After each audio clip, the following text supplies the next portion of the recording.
জনাব ফজলে হুদা বাবুল। আমি আসলে বলবো কি না, কর্নেল জাকেরিয়া সাহেবের কথাবার্তা নিয়ে আমার খুবই অসঙ্গতি লেগেছে। আমি শুরুতেই যে স্পিচটা দিয়েছি ওটাতেই স্ট্যান্ড করতে চাই। তারপরও উনি যে বলেছেন বাবা দাদার কালচার, হ্যাঁ আমাদের বাবা দাদা আছে। একটা নির্দিষ্ট দলের বাবাও নাই, দাদাও নাই। তারা 47-এও ভারতের পক্ষে ছিলেন এবং তারা 71-এ পাকিস্তানের পক্ষে ছিলেন। কাজেই তাদের বাবাও নাই, দাদাও নাই, স্তুতি গাওয়ার কিছু নাই। আর আমরা যেহেতু হেরিটেজে বিশ্বাস করি, we have father, we have grandfather, so we have to take their name after the Allah সুবহানাহু ওয়া তাআলাস নেম।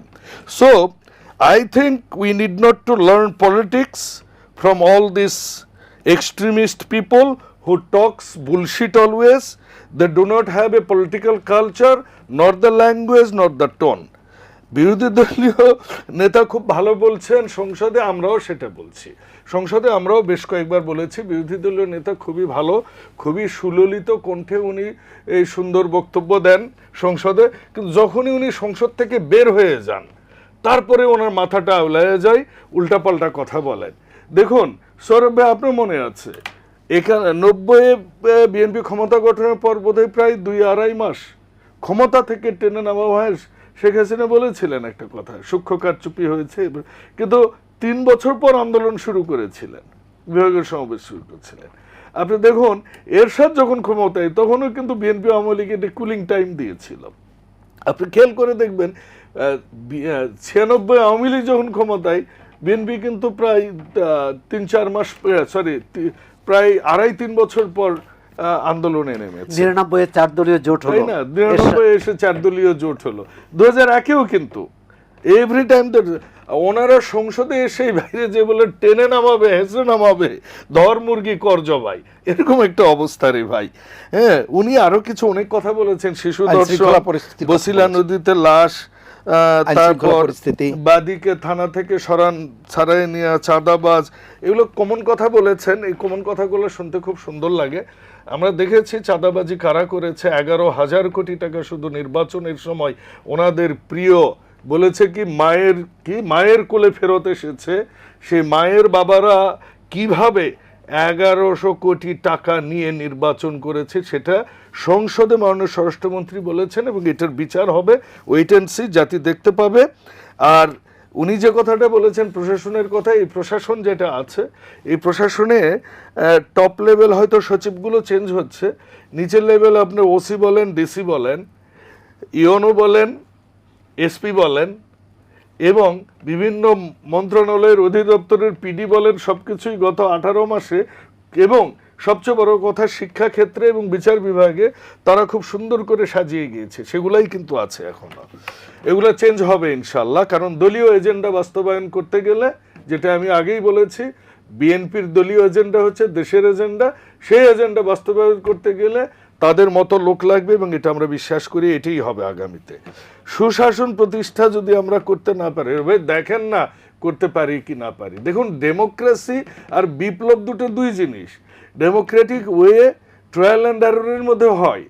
1972 সালে ইলাহাবাদে, তখন ইলাহাবাদ বলতো, আর এখন এটা এলাহাবাদ বলে, সেইখানেও কিন্তু ইন্দিরা গান্ধী ফেল করেছিলেন নির্বাচনে, এবং সেটা কোর্ট থেকে রায়ও এসেছিল, কিন্তু রায়টা বাস্তবায়ন হয়নি, কারণ ইন্দিরা গান্ধী দিয়েছিলেন আপনার জরুরি আইন ঘোষণা করলেন। কিন্তু বিষয় হচ্ছে কি, ডেমোক্রেসি কিন্তু থেমে থাকেনি। ডেমোক্রেটিক ওয়েতে একটা কান্ট্রি যখন ট্রায়াল অ্যান্ড এররে ওঠে, তো জনগণের হাতে যখন ক্ষমতা থাকে, তখন ধীরে ধীরে আপনি সেটা প্রশাসন বলেন, সুশাসন বলেন, যত রকমের শাসন বলেন, জবাবদিহিতা বলেন, অ্যাকাউন্টেবিলিটি বলেন, আর আপনি দেশের যে জিনিসগুলো আপনারা এক্সপেক্ট করেন, যেটা মানবিক মর্যাদাবোধ বলেন, যারা একটা ডায়লগ দেয় 55 বছরে দেশের কিছুই হয়নি, 55 বছরে কি হয়েছে, যে শার্টটা আপনি পরে আছেন, এই শার্টটা হয়তো 78 সালে অনেকেই পড়তে পারতো না, আর্মির অনেক অফিসাররাই পড়তে পারতো না। 78 সালে গন্ধওয়ালা চাউলই খাইতো আর্মির অফিসাররা, আমিও খেয়েছি অফিসারের সন্তান হিসেবে, কিন্তু এখন কিন্তু ভালো চাউল, চিকন চাউল দেয়া হয়। কাজেই কোনো কিছুই হয়নি, এই গল্পগুলা বাদ দেওয়াই ভালো। ইসলামী ব্যাংকের চেয়ারম্যান, একটা দল যখন ক্ষমতায় থাকে, যে ব্যাংকটা একটা দলের নির্দিষ্ট দলের পারপাস সার্ভ করে, সেই ব্যাংকটাকে তো সরকারকে দেখতে হবে যে ব্যাংকটাতে কি হয় না না উনি হয়। বলছেন এবং দেখার এটা মানে আমরা কি এই দেখবো, এটা যে আমরা আওয়ামী লীগের দেখবো। আমলের যিনি ডেপুটি গভর্নর ছিলেন তাকে দেখুন, আপনারা কেন বসিয়েছিলেন সেই প্রশ্নটা উনি দেখুন, করেছেন। উনি কোন আওয়ামী লীগের পদে ছিলেন? তো উনি ওই সময় থাকতে পারেন, তাহলে তো এখনকার ইয়নোগুলা সব আওয়ামী লীগের সময়, এখনকার ডিসি গুলা সব আওয়ামী না, লীগের বলছি সময়। interim-এর সময় তো এমনও ওনাকে হইতে বের করে পারে যে দেওয়া উনি হয়েছে। গুপ্ত হিসেবেই ছিলেন, হয়তোবা জামাতেরই লোক, নাহলে ইসলামী ব্যাংকে আসলো কি করে? কারণ এটা তো ওনারা মনে করেন ইসলাম হচ্ছে ওনাদের একচ্ছত্র জিনিস, কারণ ওনারা যেটা বলবেন সেটাই ইসলাম, এর বাইরের আর কোনো ইসলাম নাই। আর আমরা কি বলি? আমরা বলি কামরুল ইসলাম ইসলাম নয়, জামরুল ইসলামও ইসলাম নয়, ইসলামী ব্যাংকও ইসলাম নয়, আর জামাতি ইসলাম তো ইসলাম নয়। যারা বেহেশতের টিকিট বিক্রি করতে পারে তারা কোনোদিন ইসলাম হতে পারে। 8 দিন হসপিটাল বাইরে যদি ব্যবস্থা নাই তাও সমস্যা, ব্যবস্থা না নিলেও সমস্যা, কারণ এটা ওই যে আপনার হসপিটাল। আরে ভাই, 6টা শিশু মারা গেল, আপনি বললেন হতেই পারে, এই শব্দটা আপনি ইউজ করেছেন।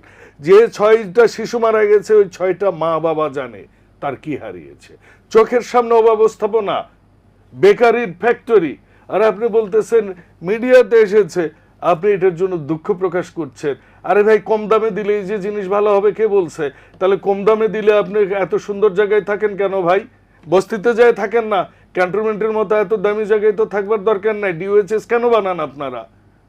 কম দাম পাওয়া যাবে, ইলেকট্রিসিটিও ফ্রি দিবে সরকার গরিবদের জন্য আগামীতে ইনশাআল্লাহ। আরেকটা কথা বলেছেন আপনি, পুশিন নিয়ে কথা বলছেন না, যেটা আমাদের অবশ্যই উপস্থাপক এটা কথা বলেছেন। দেখুন, ভারতের দালালি যদি বলেন, আমরা দেখেছি এক আওয়ামী লীগ ভারতের দালালি করেছে, বিএনপির রক্তেই হচ্ছে ন্যায্যতা। বিএনপি বলেছে সবার আগে বাংলাদেশ। বিএনপি আপনি দেখছেন না, বিএনপি সরকারের একজন উপদেষ্টা কি করেছে? ভারতকে তুড়ি মেরে চলে এসেছে। বিএনপি আপনি দেখছেন না, পদ্মা ব্যারেজ যেদিন করেছে ওই দিন কিন্তু সীমান্তে খুনটা হয়েছে। আপনি দেখেছেন বিএনপির স্বরাষ্ট্রমন্ত্রী বলেছে আমরা আগামীতে কাঁটাতারে বেড়া দিব সেন্সিটিভ জায়গাগুলোতে, উই আর টেকিং স্টেপ। কিন্তু আপনারা কি বলেন এটা নিয়ে, পুশিন নিয়ে ওই দিন আলোচনা হয়নি। আরে ভাই, আপনারা যদি ধানবন্তে শিবের গীত গান তাহলে কেমন হবে? যেদিন একটা আলোচনা অলরেডি বোর্ডে এসেছে, নোটিশ দিবেন ভুলভাবে, খামাখা চিল্লাবেন, সংসদ কিভাবে চলে জানবেন না, কার্যপ্রণালী বিধি পড়বেন না, আপনারা নোটিশ দিতে জানেন না, এটা স্পিকারের রুলিংয়ে বারবার এসেছে। এরপর এসে বলছেন ঠিকই তো 300 বিধিতে তো দিয়েছেন স্বরাষ্ট্রমন্ত্রী যে আমরা কি করব। পুশিনকে কিভাবে দেখেছে, পররাষ্ট্রমন্ত্রী বলেছেন আপনারা ইচ্ছা মতো কথা বলবেন। আমি তো মনে করি একমাত্র বাংলাদেশ জামাতে ইসলামী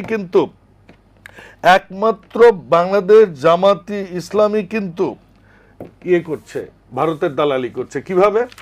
কারণ তারাও ধর্ম নিয়ে রাজনীতি করে, নরেন্দ্র মোদীও ধর্ম নিয়ে রাজনীতি আমরা একটা বিরতিতে এবং নরেন্দ্র মোদী সবচেয়ে খুশি হবে দেশে যে জামাতে ইসলাম এদেশে অস্থিতিশীল ব্যবস্থা করে, কারণ তাতে এদেশে যখনই অস্থিতিশীলতা আসবে, এই যে ডেমোক্রেসি আমরা পেয়েছি, শত হাজার রক্তের বিনিময়ে, জীবনের বিনিময়ে, জেল জুলুম, হত্যা মামলা, গুমের বিনিময়ে, এখানে যদি অস্থিতিশীলতা আসে, যারা করবে এরা শুধুমাত্র দেশের স্বাধীনতা সার্বভৌমত্বে যারা বিশ্বাস করে না।